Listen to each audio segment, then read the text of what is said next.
Ankleshwar notified Bhajap ચૂંટણી કાર્યાલયનું ઉદ્ઘાટન મનસુખ વસાવાએ કર્યું હતું। જીઆઈડીસીમાં વસવાટ કરતા વિવિધ સમાજના આગેવાનોએ સ્વાગત કર્યું હતું।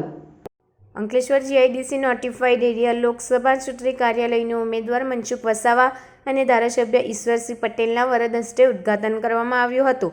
આ પ્રસંગે જીઆઈડીસી નોટિફાઈડ એરિયામાં વસવાટ કરતા વિવિધ સમાજના આગેવાનો અને પ્રમુખ દ્વારા મનસુખભાઈ વસાવાનું ઉમળકાભેર સ્વાગત કર્યું હતું। આ અવસરે નોટિફાઈડ એરિયા ભાજપના પ્રમુખ જશુ ચૌધરી, મહામંત્રી અલ્પેશ પટેલ, અતુલ બાવરિયા, તાલુકા ભાજપ પ્રમુખ નીતેન્દ્ર દેવધરા, મહેશ પટેલ, પ્રબોધ પટેલ, પાનોલી ઉદ્યોગ મંડળના પ્રમુખ બીએસ પટેલ સહિતના વિવિધ સમાજના આગેવાનો અને મોટી સંખ્યામાં કાર્યકરો ઉપસ્થિત રહ્યા હતા। આજે ભરૂચ લોકસભાના અંકલેશ્વર વિધાનસભાના અંકલેશ્વર જીઆઈડીસી વિસ્તારમાં ઉદ્યોગકારો તથા અલગ અલગ સમાજના આગેવાનો સાથે ચૂંટણી પ્રચાર અર્થે બધાને મળવાનું થયું।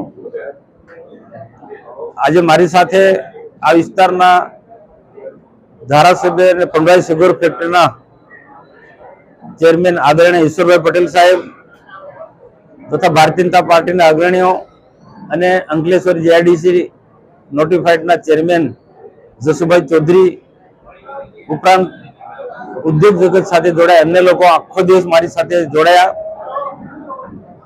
5 થી 6 કાર્યક્રમ થયા, ખૂબ બધા જ કાર્યક્રમો પ્રભાવી રહ્યા અને હવે છેલ્લે જાહેર સભા છે કોસંબડી।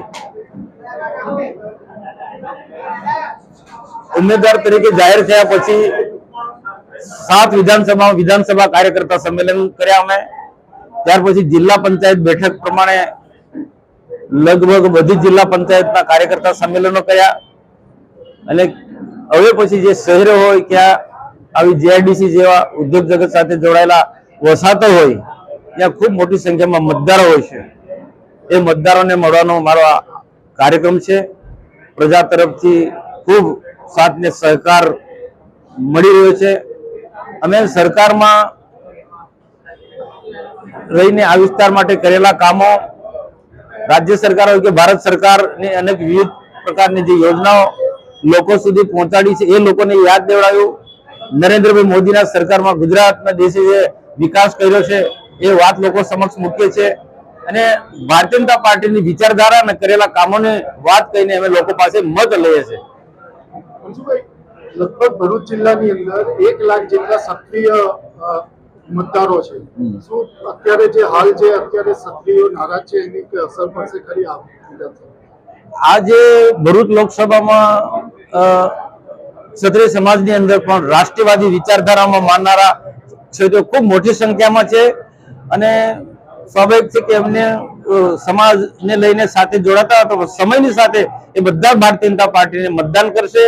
કારણ કે રાષ્ટ્રીય વિચારધારા સાથે જોડાયેલો ભારતીય જનતા પાર્ટીનો કાર્યકર્તા કોઈ પણ સમાજનો હોય એ આખર નાનો મોટું મન દુઃખ હશે પણ આખર વોટિંગ ભારતીય જનતા પાર્ટીને જ કરવાનો છે।